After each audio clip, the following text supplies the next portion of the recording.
right, this week on Fanatics and Fan, we're going to talk about Game of Thrones, Dragon Con, the Inhumans. Oh my goodness, the Inhumans.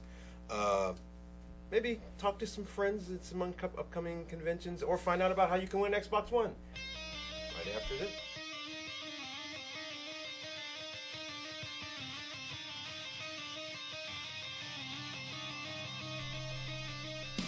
It has come to our attention that in the early years of the 21st century, man was being closely watched by intelligence greater than theirs. Yet somehow mortal as though. Through the chaos, we become the Fanatics. The Fanatics and the Fan.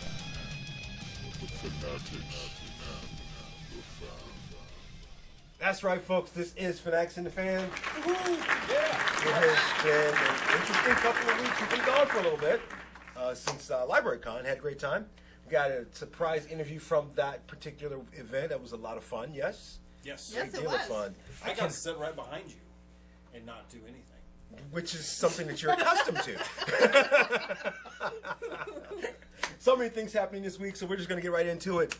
Welcome back to the show, of course, from Art Ven.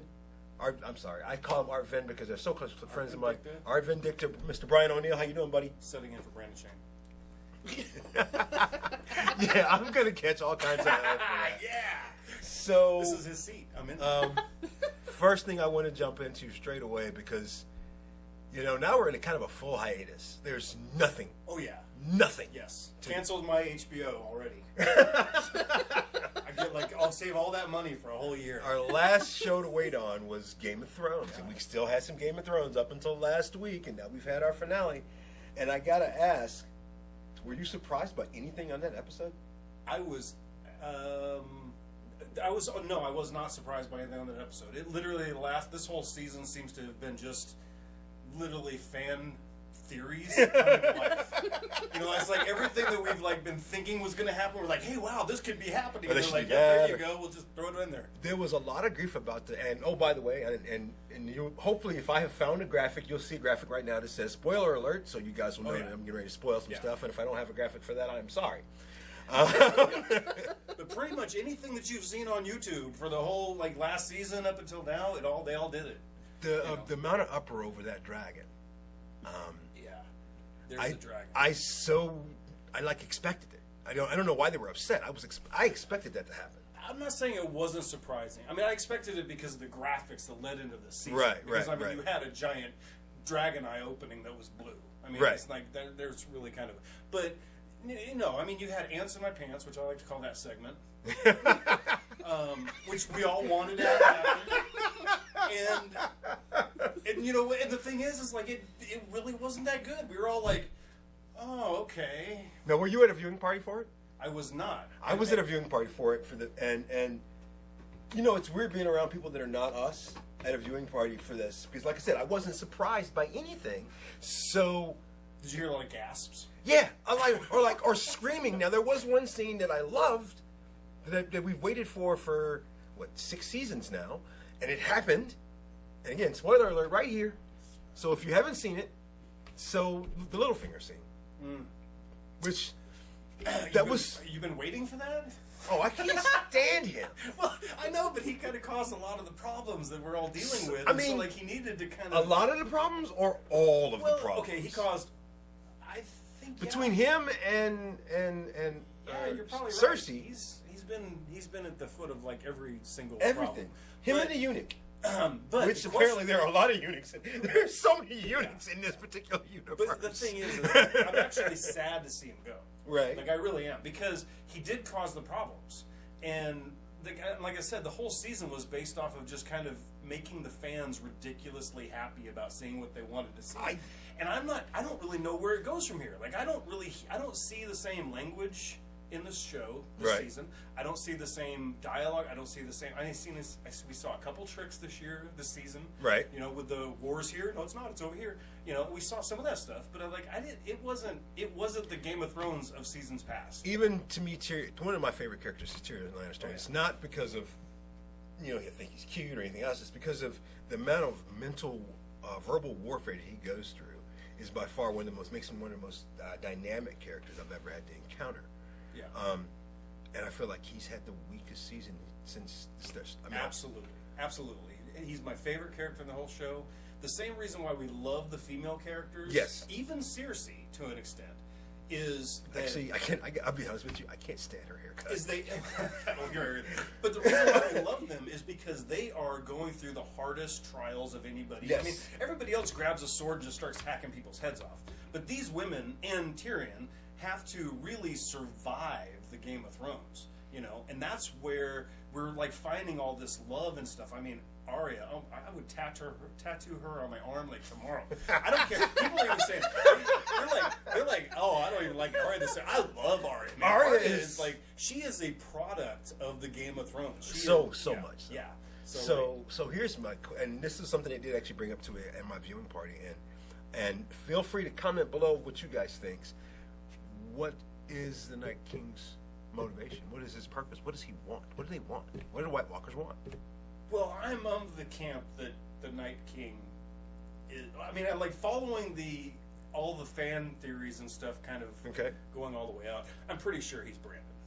I mean, I'm not going to go on record and say that's absolutely the case. I feel like he didn't answer my question. Yeah, but I mean, I think that his motivation is to. I don't know. I mean, it's kind of weird. You know, like I've been seeing White Walkers from the very first season. What do they want? Evidently, they want to know how to walk geographically from the north to the south, but they haven't. For 6 seasons, they've walked in circles for some reason. And so maybe they just want to know how to go south. I don't know. I mean, so... That is the only part of it. That's the only thing that I can honestly say I haven't figured out. I don't know. I'm kind of curious. Why? In the book series, I know. I'm just saying that there is a reason for the Night King, and there is a reason for all of the children and all the. We know the reason for that. I'm not asking about the reason for them. I'm asking why are they doing what they're doing. Well, that's my point. I mean, because people with brains, you know, all the Westeros, they all want the Iron Throne, or they want more brothels, or whatever. Yeah. You know, they've snorted way too much wildfire. And the thing is, what you see with all the magic and stuff coming back, and you see the dragons coming back, and you see the fire or the fire demons and everybody. Right. There's supposed to be a balance, and the White Walkers and they're supposed to basically balance out this kind of other power that's coming back into play. That's what the books say. I mean, I don't know what's going on in this series because they really haven't established anything. They barely established. We're going to move on because you and I could talk about this. We could get stuck on Game of Thrones for a minute. It is going to be a long hiatus with that. And since how we are officially, I mean, for another month, we're officially in a full hiatus before we move on to our next topic. From my panel, what are you looking most forward to come out of hiatus? What are you waiting for? Because our hiatus ends in a month from today. So I am looking forward to the most is the second season of Dirk Gently's Holistic Detective Agency. It's on BBC. It comes out the end of September, and I cannot wait because the first season was just phenomenal. I mean, it was Douglas Adams to a T. They did it perfect. So I can't wait. I'm hoping for just more detective mayhem, trying to figure out how everything in the universe connects all at once at the end, even though it's so random. For me, I need Riverdale. I need it. In the worst way. In the worst way. The way season 1 ended is just I need to know that they're okay. Like, and I'm pretty sure they are, you know, because they've pretty much, you know, been signed on for another, like, 22 episodes. So I'm pretty sure they're going to be okay. But it's just, like, that scene was a lot. And it's going to be a lot darker. They've already said, you know, that's the day that the last bit of innocence in Riverdale truly died. And so you're going to get to see Archie just be really dark and finally turn from being good boy Archie, you know, so that'll be cool. And then also Stranger Things. I'm ready to see how they can continue in season 2. Binge watch the first season yet. Because it ended with, you know, spoiler alert, if you haven't watched it, you should, because Once again, that's what that logo would be if we You had a know, graphic. If I had a graphic artist here that could do that, believe me, he'd be on top of When you bring the upside down to the right side up, I guess that's what we would call it. You know, how is that going to work when you bring it back? Like, you bring a part of it back with you. So that's going to be interesting to see how they struggle with it being in their own environment, and instead of having to go into it to defeat this creature, you know, and how these kids who are not old enough to even deal with this level of government. Brian O'Neill, these kids have met the president from this show. Well, Okay, like- I just want to put that out there because we're doing this and we love doing this, and this show is what we do whenever we're around each other. Yeah. But these kids get to meet the president and spend the night in the White House. The good one. Yes, folks, she went there. Well, as far as series goes, I'm all about Stranger Things, mostly because I want to see the second season. I want to see what they do. And see, I don't really consider that as a hiatus, but it is. I know it is. I don't consider it as a hiatus as much as I do stuff like Agents of S.H.I.E.L.D. or Arrow or Riverdale. So much goes into the first season. You know, Yeah. I mean, you've got years and years sometimes of planning and preparation and everything else, and then not knowing whether it's going to be, they kind of knew it was going to be pretty good, and once they saw it. But, you know, the thing is it's written like, if you, like the old, like Stand By Me, you know, the movie Stand By Me, and it's got that whole E.T. kind of feeling to it, and it's got this kind of weird Spielberg kind of like spin on it. You really get that throwback feeling of kids doing things outside of things kids are supposed to be doing. But it's almost too throwback. They've added some stuff that wasn't around, but it's also it's for me it's a regional thing. Yeah. Like the things that they went through, I'm pretty sure you didn't see those things in Chicago.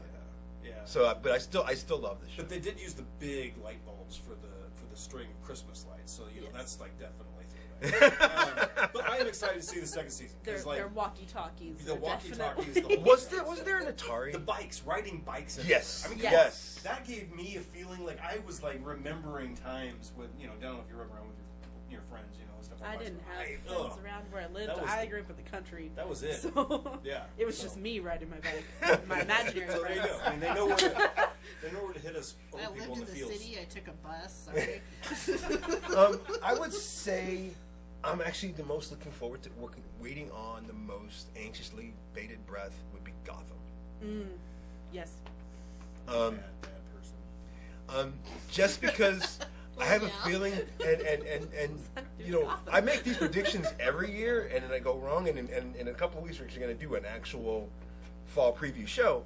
I have a feeling this is kind of going to be the beginning of the end for Gotham, because we went from a show that said, "Oh, we'll never see Batman, and we'll never see Powers," all the same people basically, and now we have a show that's going to have a beginning of a Batman.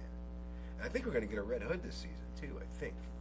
I think they intentionally wanted to set the bar pretty low, and they wanted to create some more characters. I mean, you and I have had this conversation. Right. Batman is never real. I mean, to me, Batman is not the most interesting thing about Batman. And we can, and you'll get. I'm sure people will comment or whatever. But the thing is, it's the bad guys that are the most interesting thing about Batman, and they built an entire series around bad men. I mean, that's like that's you know, and that's true. And that just proves my point. You know, I mean, like it would literally be a letdown to bring the bad into this. You know, I'd be like, oh man, it happens. Go. And I'm part of the Springfield Hooligans. I'll just put that little plug in there. Which they're going to have their own show closer to December. I can't wait to do Woo! a Doctor Who show. I personally will probably not be on that show, but I'll be around. I'll be behind the camera. So September 2nd, Saturday, was Doctor Who Comic Day. Everybody, woo, shout out for that.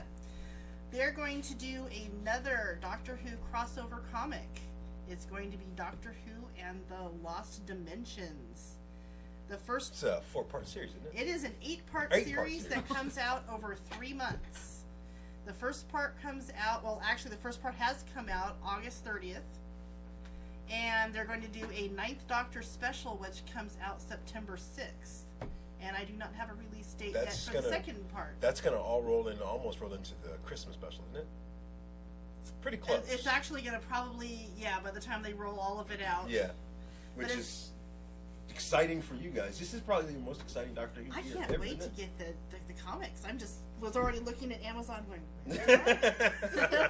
How do I get this? but it's going to be the 9th, 10th, 11th, and 12th Doctors, and they are going to battle the Void for this 8-episode series, so it should be pretty exciting. We have so much things going on. We got all these events, we got all these conventions, which we'll talk about later. We've got giveaways we've got coming up. So many wonderful things going on. One of the things coming up that I think we're all going to be involved with a little bit, at least to some extent, G.A.M.E.Con's happening. They're doing their own little Halloween event. It's called the MidKnight Hollowfest, and I had a chance to sit down with their cosplay guests. I can't remember her name right now. I'll have to cut that part. But we're going to step away and we're going to check out that interview and see what she's got to say about the MidKnight Hollowfest in St. Roberts. We'll be back right after that. I'm sitting here with a very special person. She is going to be the featured cosplay guest for MidKnight Hollowfest in St. Roberts in October. September 29th. It's that weekend. September 29th, the first weekend in October, basically. Hi, how are you? Hi, I'm great. You are, what do we got going on here? We got a Lady Freddy. got a creepy vibe going on here. You cosplayers, I swear. So how long you been cosplaying? About 2 years, really. I just started it recently. I think I've seen this outfit a couple of times. I'm starting to think that it might be one of your favorites, which is a little creepy.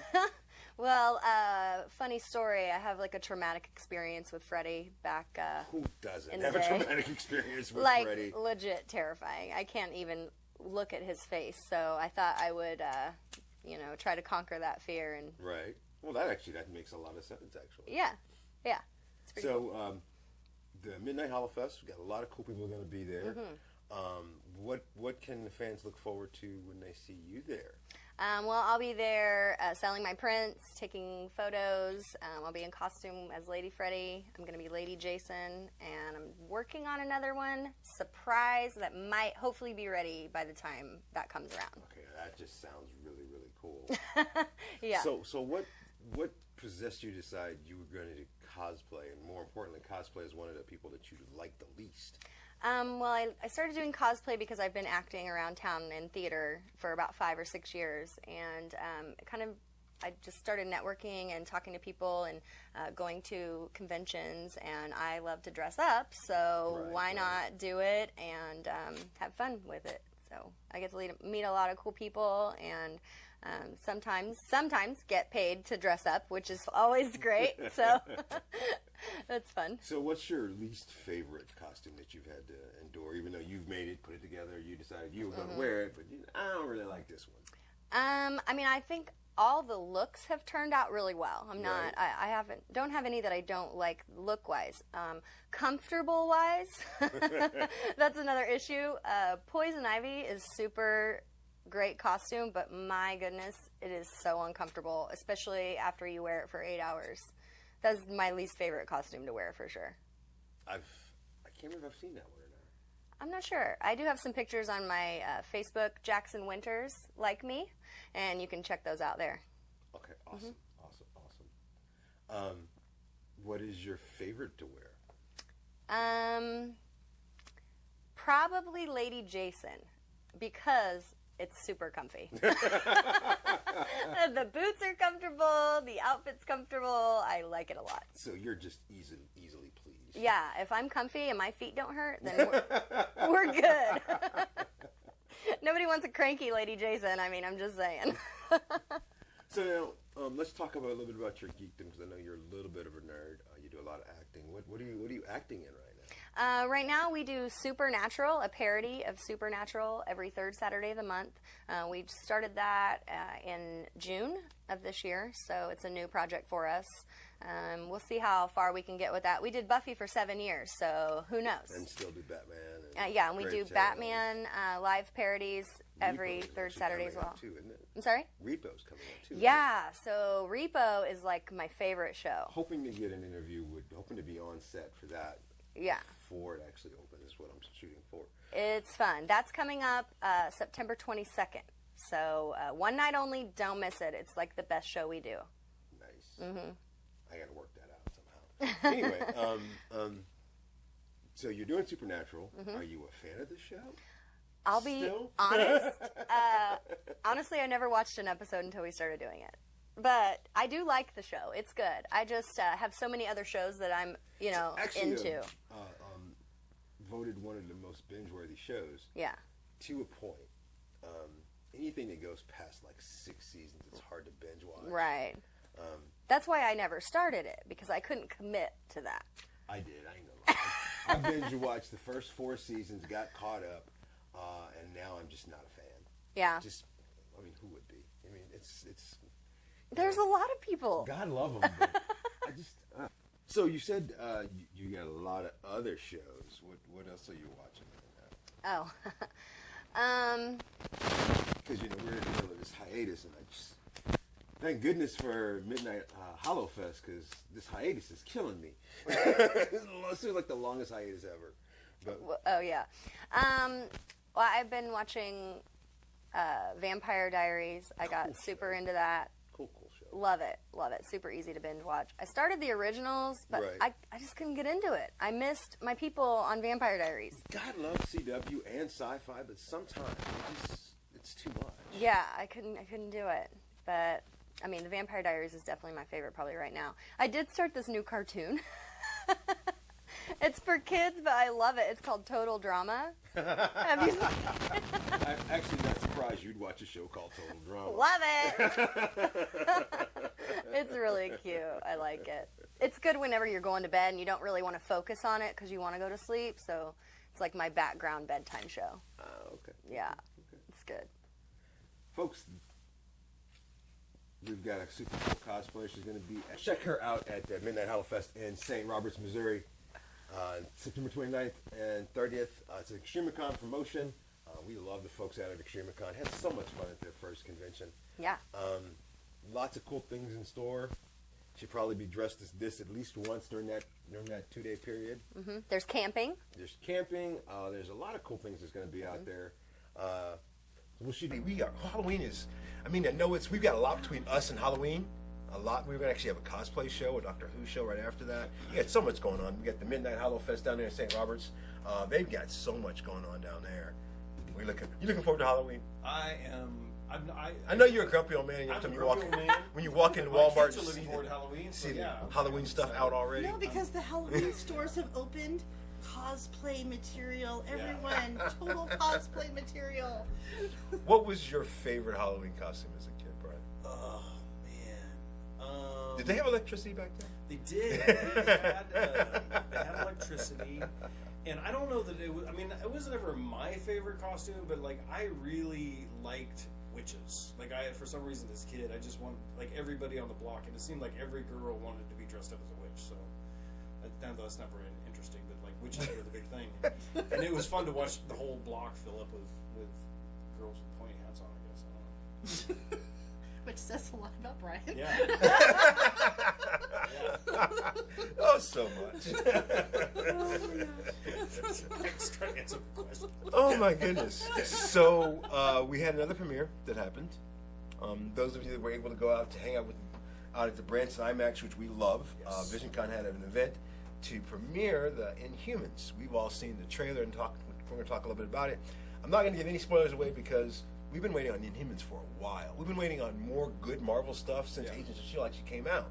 My question to my panel, with all the things that are coming out, and there's so much. You've got Inhumans, you've got Cloak and Dagger, you've got New Warriors, you've got all of the movies. Is it possible that they might be spreading themselves a little thin? Because Yes. Inhumans does not look like it's on par with, I hate to say this, but all my cosplay friends are not happy with Medusa, okay? Nobody is happy with Medusa and her hair. Not only that, Marvel has gotten to the point where it's just not exciting when the next Marvel thing comes out because there's so much of it that's come out. It's just like, oh yeah, another Marvel movie. Oh yeah, another Marvel series. It's gotten to that point because it's become so saturated with superhero. All I can say is if you wrote down the description of all the characters in the storyline and you read it off to somebody and said this is going to be a major network television show, they should laugh at you. This is not. I mean, I think that a lot of people want Marvel. I think a lot of people expect Marvel to fail eventually, even though they technically did with that other, Iron Fist thing. But but like this is the thing that's like it was going to be a movie. It was going to be a movie. Yes. And then it was canned as a movie, and it became a TV series. I mean, if you go even farther back, it was just going to be part of Agents of S.H.I.E.L.D. And I'm not putting and the thing is, what I think is interesting is what they tried to do to launch it. I think the IMAX thing, going into movie theater, seeing the first 2 episodes 3 weeks before anybody else, I think was a really interesting move. And I think that they got a lot of data off that, and I think that they will never ever do that again. Because me and the 14 people that watched it, whenever I particularly watched it opening weekend, it's a show. Well, let me ask you this, because like I said, there's so much between the Netflix, television, just there's so much out there. Is there anything that they're getting ready to do that you're looking forward to? As far as TV Yeah. or movies? Yeah, Thor 3, I the mean, Thor we No, finally actually- wanted. We really wanted. Part of the problem for me is I'm trying not to look too far ahead, like because it's just so much to take in at once. Like so much is happening. Welcome to being a part of and this they've show. well, exactly like they've given us a schedule through like 2019 pretty much with Marvel stuff, and so it's like I can't focus on what's going to happen later. I want to know what's happening now, and Actually, we're at worry 21. about We're that. at 2021 right they're now. at 2021 now. Yeah. Oh my gosh. Anyway, For just the movies. and but let's talk about between Netflix. We're stick with television for right now. Is there anything, because we're on full hiatus from Marvel and everything. Is there anything that you guys are looking forward to? I'd like a third Daredevil.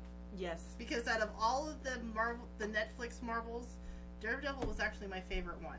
So And you know what? Daredevil's my favorite in Defenders, but God love Defenders. I didn't have. It was okay. So the one problem I had with Defenders, aside from Iron Fist, well, I guess it is Iron Fist. Did you guys see Iron Fist run in Defenders? It was awful. I had It's to. called Iron Fist. I had to rewind it and like, did he just do that? Okay, did they not tell him not to ever run again on camera? Now that you mentioned it, I actually remember him running through the hallway, And it was ridiculous. Yes! Like, I'm half crippled and I can run better. Okay, I will admit one of my favorite comics from Marvel when I was still reading Marvel was the New Warriors, and they're gonna have Squirrel Girl. So I no longer have I any forgot hope, about this. any hope or love for New Warriors That's my because channel, that's not the New Warriors I liked. And Brandon is in agreement with me because he liked Speedball, and they destroyed Speedball. One of my favorite comics as a kid was actually Cloak and Dagger. I really want to cosplay Cloak. I think they didn't screw that up. Of all the stuff that's coming out, I have a feeling they did not screw that one up. Like, I'm pretty sure Gifted is going to be bad. Like, guarantee. I mean, God love Fox, but no. Just no. I'm just sorry, no. Fox needs to stop. Yeah. yes. I think you really are getting to the bottom of the barrel scenario here. And we talked about this a long Yes. time ago. I am a big fan of new content. Whenever I look at Game of Thrones, even The Walking Dead to some extent, that is relatively new content. Yes. Okay. And you see the how many people gravitate to that, and that are like really interested in this new world. I mean, whenever R.R. Martin's being compared to George Lucas and everybody else as far as being able to build a universe, Yes. you're like, hey, wow, there's something new and awesome. I want that. I want us to be like looking forward to something completely new and not looking forward to something that we used to buy, sneakers with characters on the side of it, and Thank you for that segue.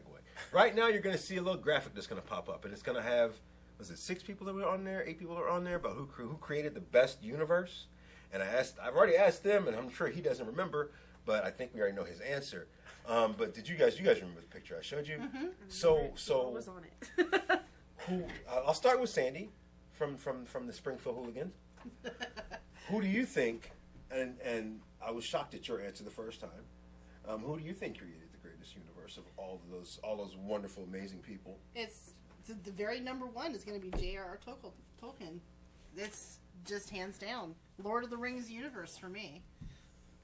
And then after that, it would be J.K. Rowling. See, why did I asked I cannot get one straight answer out of anybody. I give you 6 people to choose I from. gave a one. I'll give you and a one. 2. I'm not going to give you the answer that you think I'm going to give you because Go ahead, Robin. J.K. Rowling. Top of the line. There's 7 books, spin-off books, spin-off movies. Like, it's so extensive, and there's more that can happen. Like, there's so many other stories that can be But told. isn't that There's universe trolls. a little bit more dangerous than we saw originally? What that we're getting right now, that's a very dangerous universe to be living in. Well, yes. But that's what makes it so exciting, is there's so many other dark magics we haven't even learned about. All we've learned about is Horcruxes. That's it. And curses. That's it. So think of all the stuff that we could learn from, like, backstreet magic.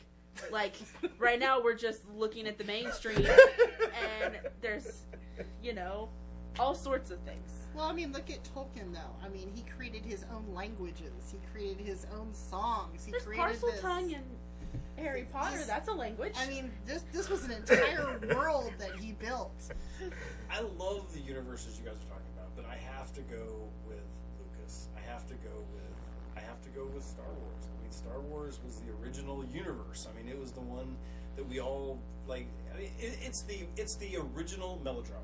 Star Wars was a melodrama, and that's what got us all hooked. Rounding us out, since none of us, I do like the fact that none of us agree. And what's weird is I know what I'm getting ready to say is going to get jumped on by so many people because I'm not going to say it properly, but Roddenberry's universe is my first choice. However, what's funny is we don't really get Roddenberry's universe. Since Next Generation on, that's where that's everybody something really got. completely else.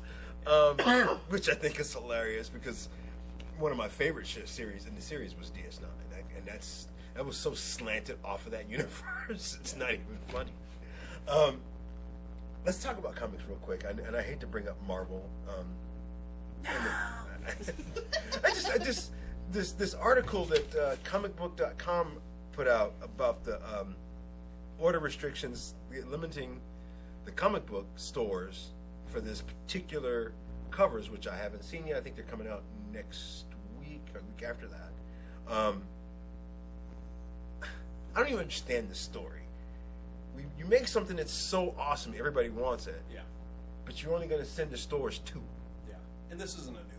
I know, but still. Yeah, this is not a new thing that they've done, and they're and it's in an effort, and it's a reason why you get other comic books become popular is because stores are force fed other books with the titles that they want. So it's not a new thing. I want to be reading Dark Horse right now. I do. I want to start reading other stuff. I want other stuff to become as good as what I grew up on. Yeah.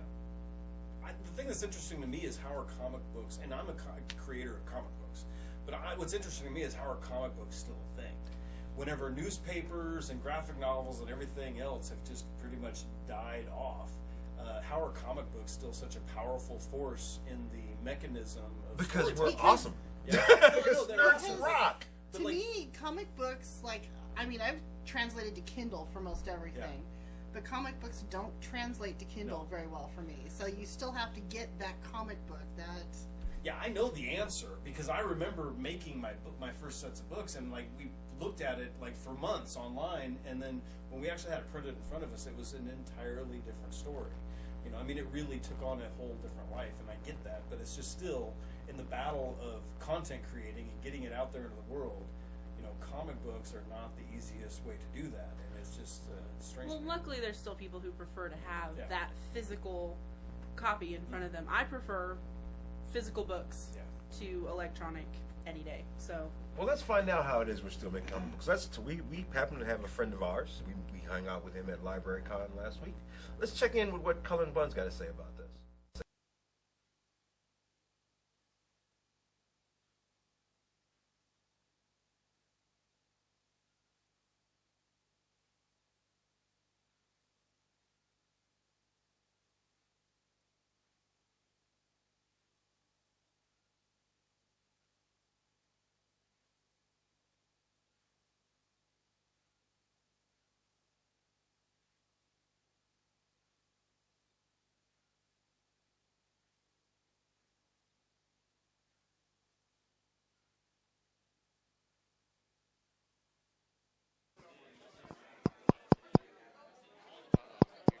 It's going now?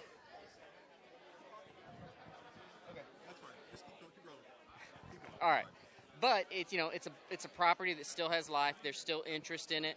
So it's one of those things, though, they can't really shop the pilot around because all the actors have moved on to other projects. Right. And it would probably, so it kind of has to be taken back to formula. So it's being shopped around right now. There are people who are interested, production companies and studios who are looking into it. But I imagine it'll still be a little while. Now, correct me if I'm wrong, it's one of your favorites of the things that you write. It's one of your favorites. Well, that's tough. I mean, you're asking me to pick a favorite, from among all my favorites. Yep. But the thing about Six Gun that makes it special to me is, we took that series. It's a 50-issue series, and we took it from the very beginning to 50 issues. We told exactly the story we wanted to tell, and we were able to complete it. So there's a very, that's really satisfying to tell the story we wanted to tell, the way we wanted to tell it, and to bring it to completion. And we're very, both Brian Hurt, the artist, Bill Crabtree, the colorist, and we're all very proud of that book. Now, I also personally know that you are a huge comic book nerd. You don't just write them. You purchase them. You read them. You collect them. I do. You have one of the most elaborate collections around, if I'm not mistaken. It used to be. I used to have a really elaborate collection of comics. I sold all those comics years ago to pay for college. So now I just have a collection of stuff that I'm just able to, I'm trying to rebuild my collection. Most of it is... It's stuff that you read. Yeah, it's stuff I read, and it's not, I wouldn't say any big collector's items. The only thing, I collect X-Men. When I was a kid, my dad and I collected X-Men comics together. So we had a complete run at the time that I sold all of them. So I am trying to rebuild that collection. So the only thing I really focus on from a collecting point of view, really, like that, is X-Men, or books I'm trying to get. Now, you mentioned X-Men. I know you're a huge, huge X-Men fan. Are you looking forward to Gifted? It's funny. I keep forgetting that it's coming out. I mean, I am looking forward to it. I'm going to watch it. I write X-Men right now, and this character Polaris just showed up in my X-Men comic, and someone on Twitter reached out and said, "Hey, it's awesome that you included Polaris because she's going to be on and you included her because she's going to be on Gifted." And I was like, "Polaris is going to be on Gifted?" Yes. Because I don't follow any news about these shows because I don't want to be spoiled. I don't want to know too much about the show before it comes out. I know I'm going to watch it, so I don't need to know anything else about it. But I didn't even know Polaris was going to be in it. I had no idea of the characters that are in the show. All I know about it is the one commercial that is airing right now, and that's the only thing I've seen from it. My favorite Thunderhawk's going to be in it, so. Oh, Thunderhawk's in it. All right. Possibly. Thanks for spoiling that. You're welcome. Yeah. I mean, you only see him for 2 seconds in the trailer, so you wonder how much in it he's going to be, considering they ruined him in the last movie, so, Moving on. Now, I'm the big comic book nerd. That's what. There's certain characters I love. Like, I'm looking forward to Cloak and Dagger. That's coming out in free form. There's a Cloak and Dagger series, yeah. One of my favorites. Yeah, it's a great series. Then there's New Warriors that they've already ruined by having Squirrel Girl in it. Again, I am apparently the nerd. Okay. So now I'm looking over here at one of your Deadpool Merc books, and one of the things that stands out is not Deadpool, because I know you write for Deadpool and you write a lot of stuff for Deadpool, but Stingray is in it. How did they revive Stingray of all people? Well, that was kind of Jerry Dugan, who writes the main Deadpool book, had this brainstorm of bringing a bunch of sort of C and D level characters out and having them guest star in Deadpool's book, and they became this team called the Mercs for Money. Which is a kind of a cool name. It is. Well, originally they called themselves Heroes for Hire, but in the comic book, Luke Cage and Danny Rand sued them and said, gave them a cease and desist. They couldn't call themselves. So my favorite character sued my other favorite characters. Awesome.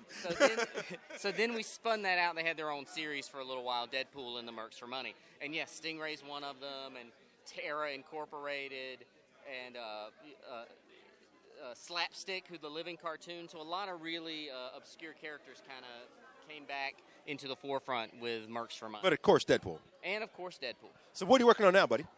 For Marvel, I'm writing X-Men Blue. It's the new ongoing series. I'm writing a series called Venomverse, which is sort of features Venom, the classic Spider-Man villain, in almost like a Die Hard Siege type story with these terrible aliens called the Poisons. But then I'm also writing The Damned for Oni Press. I write Regression for Image. I'm writing Unholy Grail for Aftershock, and a new book they just announced called Dark Ark for Aftershock. So I'm keeping busy. Lots of creator-owned books in addition to books like X-Men Blue and the Deadpool books I do and stuff like that. So you're not working nearly enough, is what you're saying. No, I'm working. I'm the one who always says I can take it. Give me more work. Give me more work. I'm at my limit at this point. I've got to stop saying give me more work. Now I need to clear some stuff off my plate. And, of course, he came out to the 3rd annual Springfield Library Con just to hang out with the fans, which you actually love talking to your fans. I've seen you talk nerd to almost everybody who walked by your table. Yeah, I mean, look, I love just like every comic book fan, I love being able to talk to other people who are fans of comics, even if they disagree on, say, Squirrel Girl. I hate Squirrel Girl. I hate her. But also, without fans, without people who are reading these books, I don't have a job. So absolutely, I love meeting fans. So has everyone ever stumped you with Six Gun? Asked you a character question, you're like, No, there's one thing I'm good at, and that's faking it. So if someone asks me a question I don't know the answer to, I'm going to fake my way through it. It's just like I faked my way through my career. I've faked my way through my life up to this point. I'm just going to keep, I'll just keep playing that game as long as I have to. Cullen Bunn, ladies and gentlemen, out here at the Springfield Library Con. I am Hawk with Fanatics and Fan. Peace. Alrighty. First of all, I love Cullen. I look forward to his stuff. I wish this whole Six Gun thing would get worked out. I look forward to that. Maybe Artvin should get involved with that a little. I don't know. I'm just saying. Somebody needs to talk to Cullen and work with Six Gun and get it televised, because I really want to.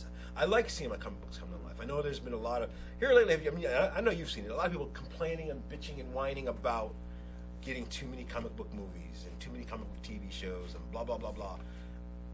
As long as they're still writing good content for the comics, I love seeing some of this stuff come to life. Sometimes X-Men series, things don't go the way we Tell want. us how you feel there, Hawk. Teenage Mutant Ninja Turtles.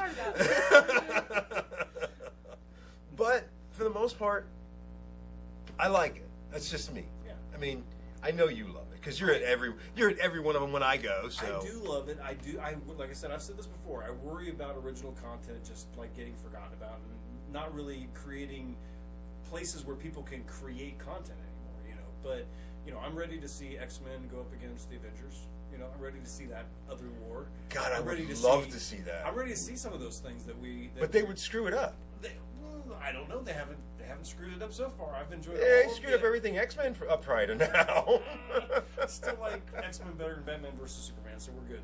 Yeah, I'm with you there. Agreed. The only thing good about Batman versus Superman was the fact that it had some great had- commercials for Wonder Woman, and that's about it. It had Jason Momoa for 30 seconds. Yeah. That was it. Are you at least looking forward to Justice League? Yes. Jason Momoa. I don't know. I hate that they made me like Batfleck. I hate that I like that guy. I hate it, and I hate you for liking him. So but I am kind of. I want to see what happens with Justice League, but yeah. I mean, they've done enough of the teasers and stuff that I'm like, this could be fun. I want to watch something fun again. And I'll go with everybody. The Batman franchise has been just continually trying to get darker and darker and darker to the point where it's not even fun to watch. It's almost like depressing. So Right. like, I like this as an well, opportunity to pull that there's back been out. a lot of hoopla and talk about the Batfleck and if he's coming back for anything. And I would hate for them to replace him now, but I never liked. I knew the Batman they were going to use. I knew why they picked him. I never liked it. I never wanted it. I knew that meant we wouldn't have a Batman throughout. We'd have to change Batman. There's so much going on that I'm not a fan of. Yeah. But I shared the meme of all the Marvel guys laughing at the Batfleck announcement, like back before when they first announced it. I mean, I thought it was the most ridiculous thing ever. I actually enjoyed Ben Affleck as Batman. I don't like Batman, so like I like all the bad guys. So like it's cool. I'd like to see him getting punched by all the bad guys. It's good. speaking of bad guys and having fun, it is Dragon Con weekend. Woohoo! Yeah. I hate that we're not there. I hate that I'm not there. Actually, we were sad. invited. Yeah. We couldn't make it.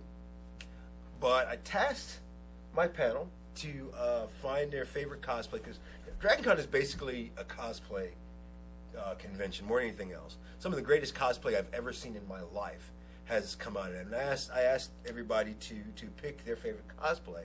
And what did you come up with? What was yours? And you'll see it crawling across the screen in a minute. But what did you come up with? What did you? A Doctor Who, of course. Well, of course.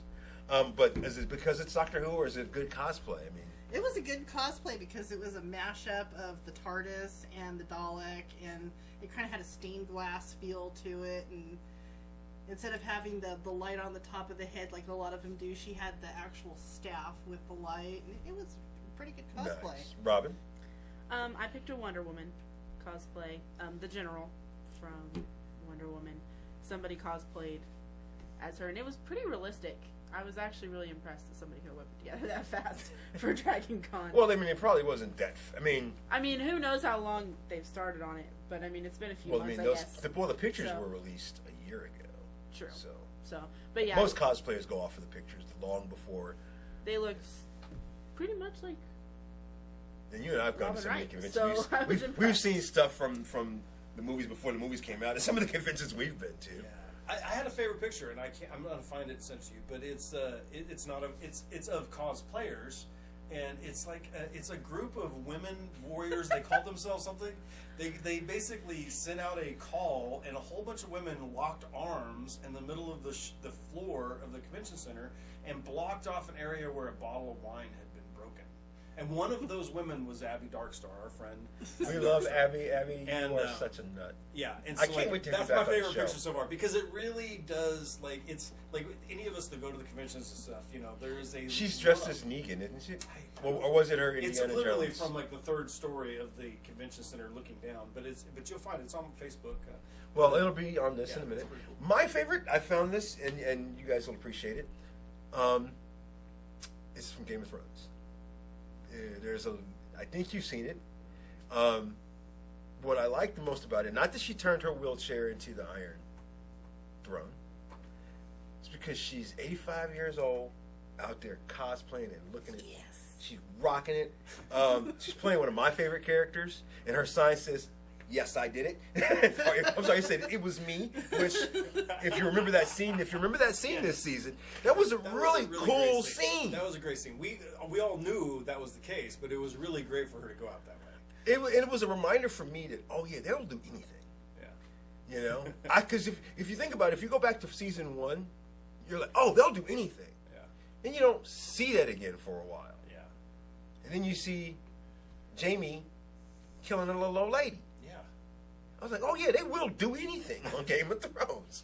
And that's, not too far from the universe we live in. But hey, I'm not going to get into that. Look forward to seeing more stuff from Dragon Con. Dragon Con is one of the premier conventions. We have so much stuff coming up. Ourself, in fact. We're giving away an Xbox One at the Gaming Arts Media Expo right here in Springfield, Missouri. Dates? October 7th through the 9th. Check out our YouTube video about how to win that Xbox One. There's 2 of them out there. Be sure and check those out. Be sure and comment on those videos. If you don't comment on them, you cannot win the Xbox One, and other than having to come out and see us. Now, be sure and come out to games and see Fanatics and the Fan, as well as Art Vindicta, and a lot of other great people. You've had a lot of fun at Game. You've had a lot of fun at Game. Oh, yeah. I've had a lot of fun at Game. He's a little too old to go to Game. I just in the corner. Suck his thumb. Grunt at people. We have one coming up. Yeah, SpotCon. SpotCon, September. In September in Hot Springs, Arkansas. Fanatics and Fan, as well as Art Vindicta, is going to be there doing all kinds of craziness. Yeah. Check out this video clip about SpotCon.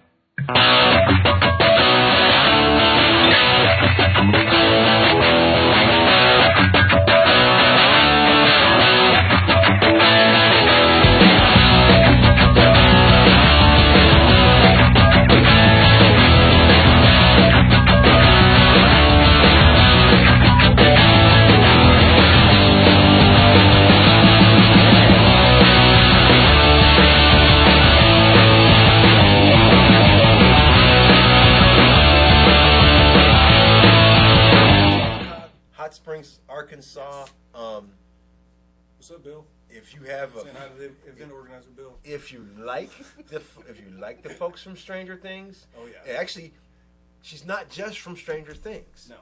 She also was in Riverdale. She's had a busy year, Yeah. a very busy year, and it's amazing how she pulls off that 70s vibe so freakishly well. Like I said, Stranger Things to me is just hands down a really great Spielberg type throwback series, and I love it. Coming up in November, Kansas City Comic-Con. Oh yeah. They just had an announcement about some more Power Rangers, and they've got even more guests still coming out. But we are friends with them, and they did us a solid, so we're going to do you guys a solid. I'm not sure how we're going to do this yet, but for right now, if you subscribe and comment, you get entered into a drawing to win 2 free tickets, 3-day pass, Kansas City Comic-Con right there in Kansas City, Missouri. You've got to check out this convention. It is awesome. We have been there. Wow, we've been there a couple, 3 times. Many years, and it's a great. Every year is just a great show. I met Shaft at Kansas City Comic-Con. Okay, I met Shaft and got to talk to the man, and he didn't hit me. I was so happy. I like all the. There's lots of creators and stuff. Yes, it's definitely a creator show. So Yes. big fan of that. It's a fun convention. In Bartle Hall in Kansas City, it's so awesome. There's also one coming up in Hollister called the Solo Festival the Fanatics and Fan will be at. That's going to be, I don't remember when that is, but it's going to be a lot of fun. I'm going to probably be out there just mostly doing interviews, but be sure and check that out. Wow, so many things going on and happening. Yeah. So, I know you play video games. Yes. You do not, because you're all thumbs. And Well, me and it electronics works. don't get along. If that's what you've got, I mean, You're that's just what you entirely need to too be a old. gamer. You need help just turning on the television. But I mentioned this because we're still giving away that Xbox One at Game. Like I said, there's a video out there about that. You've got to check that out. You can't. From the show. We do fun stuff like this all the time, such as we make a charity calendar for the Heroes Alliance. Buy one of those, you can enter and win to be an Xbox One. We had a lot of fun making that. Yeah. Brian O'Neill from Ozark's marketing group, Art Vindicta, Just hold your phone. Devil's Day Pool. job pays the bills. Right, regular people stuff. Alrighty, so we're doing another new segment. Yeah. All this new stuff we're unleashing on you guys. I hope you like it. Feel free to comment. Be kind, please, because this is a work in progress. But we know creators, so many creators. I've seen you talk for hours on end to artists and writers and stuff. Yep. Which we have a writers show coming up soon in November. We're gonna have an artist of the month. Yay! Because All we right. love like Brian said, we love creators. There's so many of them. There's so many people here close to us that are Right. excellent artists, writers, creators. Yeah. Yeah. So, and I think we're gonna have like 2 shows in September, and you'll see this person's artwork in both of those shows. So big ups to him, and also means he could possibly be the artist of the year, which I don't even want to think about that particular nightmare. But anyway, just heap it on myself. Congratulations to Mr. David Fott. Woo! He's also in the Fanatics and the Fans cosplay charity calendar. He has a page to himself. I don't remember what day. I apologize. Be sure to check that out. If you buy the calendar, you'll see it. It's in Right. If you buy the calendar, Yeah. you see it. It's really good. It's really good work. And David does amazing work. So we're going to be featuring his stuff on our show a couple times throughout this month, as well as through our exit. It's been a fun show, guys. Yeah. Thanks for inviting me to sit in for Brandon Shank. Who's actually busy working. He's not at Dragon Con. Believe me, if Brandon was at Dragon Con, this would have been a whole different conversation. Still sitting in for Brandon Shank. How you doing, Brandon? I'm sitting in for Sandy. Oh wait, I'm here. Folks, be sure and check out our next show in about 2 weeks. We've got a very special guest. Yes, it's going to be a very special show. Coming I'm up on that one. No, you not. Actually, most of us won't be here. It'll probably be just 2 of us plus a whole bunch of other people that are a little weird. Who do you think it is? Well, it's not me, so that rules out mostly weird. the folks from Class Act Productions are doing a show called Repo. Coming up in a couple 3 weeks, and we're going to have them here. They're going to take over, and they're going to talk nerd with us, talk geek with us, and of course, because it's them, they're going to talk gore with us. That ought to be very, very interesting. So be sure to check it out next time on Fanatics and Fans.